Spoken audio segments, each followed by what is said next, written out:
할렐루야. 하나님의 은혜는 공평한 은혜입니다. 하나님은 각 사람 위에 놀라운 은혜를 이미 다 베풀어 주셨습니다. 자신의 삶이 불행하다고 해서 항상 불행한 사람은 없는 것입니다. 불행하다고 생각하는 자의 삶 속에도 하나님의 놀라운 은총이 개입되어 있습니다. 그런데 문제는 하나님의 놀라운 은총을 발견하고 누리며 살아가고 있는가, 아니면 모르고 살아가고 있는가의 문제라는 것입니다. 하나님께서 베풀어 주신 은혜를 알고 살아가는 사람은 어떠하겠습니까? 하나님 감사합니다. 하나님의 은혜입니다. 하나님이 다 해주셨습니다. 이렇게 하나님께 영광을 돌리며 감사가 넘치는 삶을 살아가게 되고, 하나님은 이러한 자를 사용해 주시고 이런 자가 축복받게 되는 것입니다. 그러나 하나님이 놀라운 은혜를 베풀어 주셨음에도 불구하고 그것을 알지 못하고 깨닫지 못하고 살아간다면 갑자기 어려움이 닥쳤을 때 원망하게 되고 탓하게 되고, 하나님은 나와 관계없는 분이다라는 생각을 가지게 되고, 그래서 원망과 그리고 불평 속에 인생을 낭비하게 된다는 것입니다. 하나님께서 베풀으신 은혜를 기억하며 살아가는 성도가 되기를 바랍니다. 여러분은 인생을 살면서 때로는 받기도 하고 때로는 주기도 하며 살아가게 됩니다. 그런데 받는 것이 기억이 많이 났습니까? 아니면 준 것이 기억에 많이 남습니까? 대부분 사람들은 내가 준 것을 기억합니다. 받은 것은 쉽게 잊어버릴 때가 있어요. 특별히 많이 그리고 자주 받은 사람일수록 받은 것을 쉽게 생각하고 잊어버리게 됩니다. 준 것은 도무지 잊어버리질 않아요. 그래서 내가 얼마나 잘해 주었는데, 내가 얼마를 주었는데, 그래서 받은 것은 쉽게 잊어버려요. 저도 어떨 때는 작은 돈을 우리 부목사님 또는 가까운 분들에게 급해서 잠깐 빌리고 잊어먹을 때가 있어요. 그런데 준 것은 도무지 잊어먹질 않는 거예요. 그런데 성숙한 사람은 준 것을 기억하지 않고 받은 것을 기억하는 사람입니다. 자신이 얼마를 주었는지 기억할 수가 없어요. 그러나 내가 받은 것은 기억하고 고맙고 감사한 마음으로 살아가는 자가 복된 사람이다 라고 할 수가 있다는 것입니다. 오늘 말씀에 나오는 사도 바울도 하나님께 받은 것을 잊지 않았어요. 그래서 오늘 말씀에서 이렇게 고백하죠. 나는 헬라인이나 야만인이나 지혜로운 자나 어리석은 자에게 다 내가 빚진 자다. 나는 빚진 자입니다라는 고백을 하고 있는 것입니다. 나는 이미 많은 것을 받았다는 것입니다.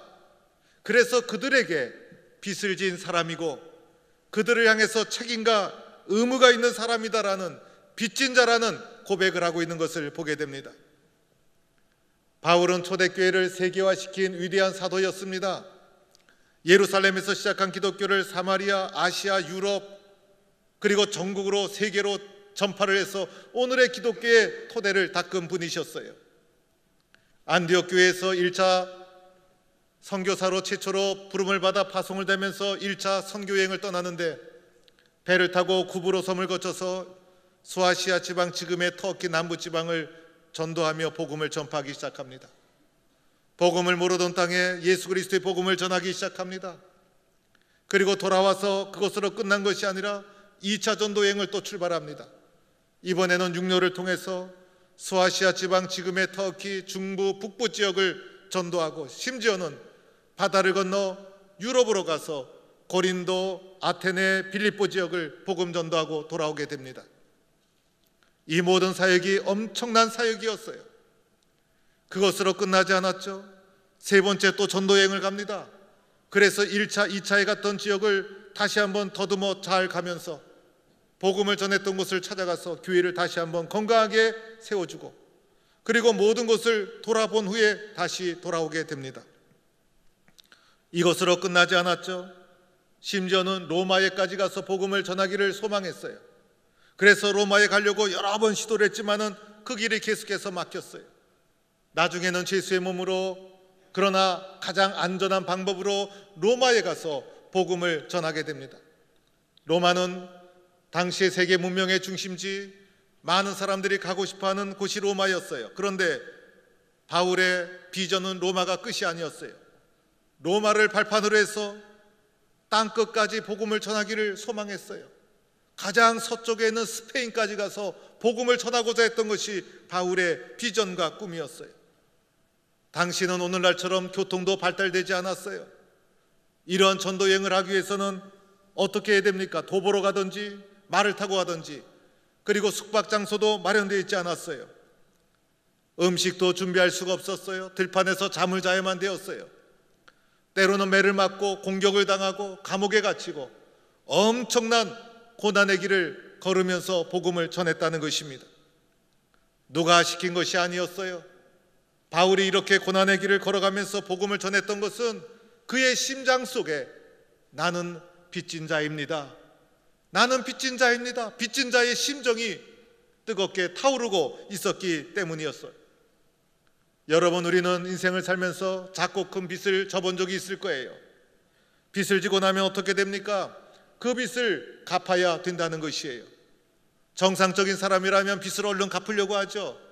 물론 요즘에는 갚지 않고 떼어먹는 사람도 있다고 합니다.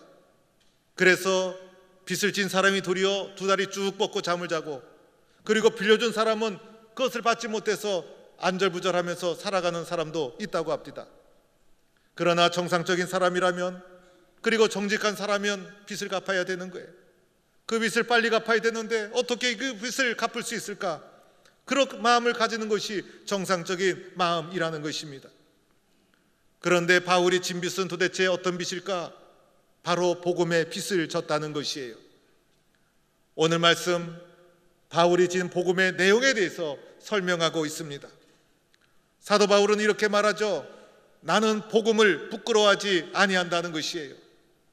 복음은 바로 예수 그리스도를 가리키는 거예요. 예수 그리스도의 십자가를 가리키는 것인데, 십자가의 죽임을 당했다는 것은 부끄러운 일이었어요. 그러나 십자가에 달리신 예수 그리스도 안에서 우리를 구원하시는 하나님의 복음을 발견하고 깨달은 바울은 나는 십자가에 달리신 예수를, 그리고 복음을 조금도 부끄러워하지 아니한다고 선언하고 있는 것입니다. 어느 날 예수를 믿으면서도 예수 믿는 것을 부끄러워하고 교회 다니는 것을 숨기는 분들이 있어요. 당당하게 자랑스럽게 나는 그리스도 예수를 믿는 자입니다 고백할 수 있어야 되는 것입니다. 그리고 예수에 대해서도 바른 고백을 하죠. 예수를 어떻게 고백합니까? 예수님은 모든 믿는 자에게 구원을 주시는 하나님의 능력이 된다는 거예요. 예수 그리스도 안에 믿는 자에게 구원을 주시는 하나님의 능력이 담겨 있다는 것입니다. 예수 그리스도 복음 안에는 하나님의 의가 드러나 있다는 거예요. 예수님을 통해서 하나님과의 바른 관계에 놓여질 수가 있다는 거예요. 죄 아래 신음하는 모든 사람들이 예수를 믿어야만 하나님과 바른 관계를 가질 수 있는 것이고, 예수님만이 하나님의 우리를 향한 유일한 구원의 길이고, 예수를 믿어야 우리의 죄가 용서를 받고 구원을 받고 하나님과의 관계가 회복된다는 예수님에 대한 분명하고 당당한 고백을 선포하고 있는 것입니다. 사도 바울이 빚진 자라는 것 어떻게 알았을까요? 예수를 만나기 전에는 몰랐어요. 예수를 만나기 전에는 내가 잘나서 사는 줄 알았어요. 세상에서 제일 잘난 것은 나고 세상의 중심은 자기라고 생각했어요. 그러나 예수를 만나고 나니 내가 빚진 자였구나라는 것을 비로소 알게 되었어요. 예수를 만나지 못하면 빚진 자라는 사실을 모르게 되어 있는 거예요. 예수를 만나야 비로소 내가 얼마나 큰 사랑의 빚을 졌는지, 내가 얼마나 큰 은혜의 빚을 졌는지 예수를 만나야 비로소 알게 된다는 것입니다. 바울은 예수를 만나기 전에는 도리어 예수 믿는 자를 핍박했어요. 앞장서서 예수 믿는 사람을 공격하고 비난하고, 그러나 예수를 만나고 나니 비로소 뒤늦게 깨닫게 되었어요. 내가 얼마나 큰 죄인이었는지, 예수를 만나고 나니 십자가의 사랑으로 얼마나 크게 나를 사랑해 주셨는지 비로소 주님의 사랑을 깨닫게 되었다는 것입니다. 그래서 주님, 저는 빚진 자입니다. 나는 빚진 자입니다. 이런 심정을 가지고 빚진 자로서 주님 앞에 자신의 신앙을 고백하고 있는 것입니다. 저는요, 우리나라 선교사들이 왔을 때 어떻게 왔을까? 그것만 생각하면 기가 막힌 거예요. 1885년 언더우드 아펜젤러 최초의 선교사가 오고 1900년을 전후해서 많은 선교사들이 들어오게 되는데, 그때 우리나라가 얼마나 캄캄했으며 가난했으며 심지어 더럽고 전염병이 많고 얼마나 못 사는 나라였어요. 태평양을 건너 선교사들이 왔을 때 돌아갈 생각을 안 하고 배를 타고 몇 달을 거쳐 일본을 거쳐 우리 땅에 들어오게 됩니다. 1800년도 후반과 1900년 초에 전 세계적으로 우리 세대의 전 세계를 복음화시키자라는 선교의 열정이 전 세계적으로 뜨겁게 올라갔을 때 미국, 캐나다, 호주 각국의 선교사들이 세계 곳곳에 흩어지는데 그 흐름을 타고 우리나라에도 많은 선교사가 들어오게 되었어요. 루비 캔드릭이라는 선교사, 여자분이었어요. 선교사로 가고 싶었지만은 연령이 미달되어서 2년을 기다린 후에 1907년 불과 24살에 우리나라 선교사로 옵니다. 그런데 선교의 꽃을 피우지 못하고 우리나라 도착해서 병에 걸려서 1년 만에 죽고 말아요. 불과 25세에 숨을 거두어요. 이국 땅에서 꿈도 펴지 못하고 숨을 거둬요. 그런데 캔드릭 선교사가 자기를 후원해준 본부에 선교 편지를 보내면서 이런 글을 썼어요. 내게 1000개의 생명이 있더라도 그 모두를 한국을 위해 바칠 것입니다. 내게 1000개의 생명이 있더라도 그 모두를 한국을 위해 바치겠습니다. 이러한 그의 기도문이 지금도 그의 묘비명에 적혀 있습니다. 최초의 선교사 언더우드 불과 26세에 인천 제물포항으로 들어오게 됩니다.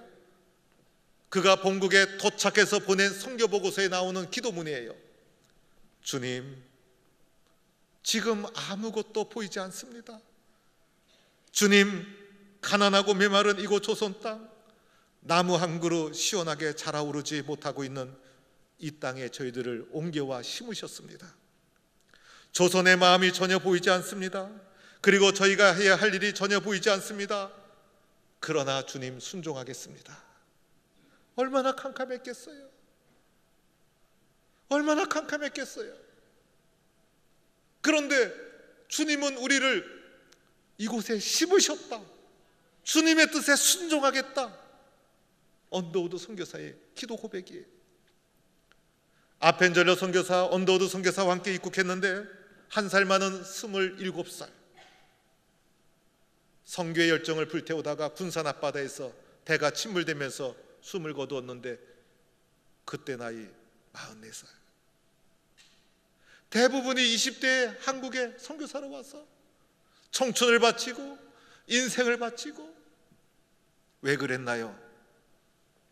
예수를 만나고 나니 빚을 졌다는 거예요. 사랑의 빚을 졌다는 거예요. 은혜의 빚을 졌다는 거예요. 이 빚을 감당할 수 없는 이 빚을 갚아야 된다는 거예요. 호주 장로교에서 파송한 매견시 선교사, 부산이 본거지였어요. 경상도에서 복음화율이 제일 높은 울릉도, 1900 초에 매년 한 차례씩 합계 5차례에 걸쳐 입도를 합니다. 그 어떤 목사, 그 어떤 선교사도 한 번 이상 그만 들어가 본 적이 없어요. 울릉도 갔다 오면 2번 갈 생각을 안 하던 시절이었어요. 5번 입도해서 복음을 전합니다. 왜 이런 일이 일어날까요? 나는 복음의 빚을 졌습니다. 나는 복음의 빚을 졌습니다. 뜨거운 빚진 심정이 그 심령 속에 타오르고 있었기 때문이었어요. 어떤 마을에 부잣집 아들이 있었어요. 이 아들이 어릴 적부터 교회를 다니고 신앙도 좋았어요. 아버지 엄마는 교회 안 나왔어요. 교회 나가는 것을 핍박했어요. 이 아들이 신앙이 좋아서 잘 교회에서 성장하고 마침내 군대를 갔는데 월남에 자원 입대를 한 거예요. 부모님이 걱정이 되어서 가지 말라 했는데도 가야 됩니다라고 갔어요. 가고 나서 월남전에 자원 입대해서 받은 봉급을 교회에 그대로 송금을 했어요. 알고 보니 은혜 받고 나니 교회를 위해서 뭔가 해야 되는데, 은혜 받고 나니 나도 하나님을 위해서 뭔가 해야 되는데 부모님이 반대해서 아무것도 할 수 없고, 그래서 월남전에 자원 참전해서 받은 봉급을 교회에 그대로 송금을 했던 거예요. 목사님이 그 청년의 뜻을 기르기 위해서 그 돈으로 교회 종탑을 세웠어요. 종을 칠 때마다 그 청년을 생각하고, 종을 칠 때마다 예수 모르는 분 이 종소리 듣고 예수 믿게 해주세요. 종을 칠 때마다 가슴이 울리는 마음을 느끼고, 어느 날 종을 치는데 속에서 울렁거리면서 성령의 감동 속에 눈물이 콱 쏟아지더라는 거예요. 종을 치다가 종줄을 놓고 엎드려서 주님 주님 하면서 기도하는데, 기도하는 중에 울고 계신 예수님이 보이더라는 거예요. 그래서 물어봤대요. 주님 왜 우십니까? 그랬더니 주님이 이렇게 말씀하시더래요. 사랑하는 종아, 네가 흘린 눈물은 네 눈물이 아니다. 네 속에 있는 내가 흘린 눈물이다. 내 마음속에 있는 내가 흘린 눈물이다. 이런 음성이 마음속에 들려오더라는 거예요. 주님이 내 속에 계셔서 나로 하여금 안타까운 눈물을 흘리게 하시는구나. 이 눈물은 내 눈물이 아니라 주님의 눈물이구나라는 마음이 올라오면서 그때부터 눈물이 그렇게 나오더라는 거예요. 길을 가다가도 눈물, 예배드려도 눈물, 종을 치면서 또 눈물. 어느 날 길을 가다가 눈물을 흘리니까 동네 할머니가 목사님 왜 우세요? 목사님 하시는 말씀이 마을 사람들의 영혼이 죽어 있어서 눈물이 납니다 그랬다는 거예요. 할머니가 말귀를 잘 못 알아듣고 누가 죽었어요? 하고 물어보더래요. 그래서 할머니 영혼이 죽어서 지옥 갈 거 생각하니 눈물이 납니다. 할머니가 울지 말라고, 내가 나가줄게, 내가 교회 나가줄게 하면서 교회 나오기 시작해서 나중에는 온 가족이 예수 믿게 되었다는 것입니다. 사랑하는 성도 여러분, 우리는 다 빚진 자입니다. 평생 갚아도 갚을 수 없는 사랑의 빚을 졌고, 평생 갚아도 내 힘으로 감당할 수 없는 은혜의 빚을 진 자입니다. 어떻게 해야 합니까? 이 빚을 갚아야 되지 않습니까? 이 빚을 갚아야 되지 않습니까? 세상 사는 날 동안 주님의 사랑의 빚에 감당할 수 없는 감격과 은혜의 마음을 가지고, 주님 저도 그 빚을 갚겠습니다. 그래서 최선을 다해서 복음을 전하고, 그리고 주님 저는 빚진 자입니다. 베풀어 주신 은혜의 빚을 나도 갖게 해주세요. 특별히 이번 주일에 부흥회가 다가옵니다. 이어서 특별 새벽 기도회가 진행됩니다. 만남의 주일이 앞에 있습니다. 주님 내 속에 빚진 자의 심령이 살아나게 하여 주옵소서. 눈물이 마르지 않게 하여 주옵소서. 나도 빚을 갚게 하여 주옵소서. 뜨거운 심령을 가지게 하여 주옵소서. 예수 믿지 않은 영혼들 그대로 두면 지옥에 가는데, 주님 나에게도 복음을 전하지 않으면 안 되는 안타까운 눈물의 심정을 허락해 주옵소서. 이런 마음을 회복할 수 있는 성도가 될 수 있기를 축원합니다.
길을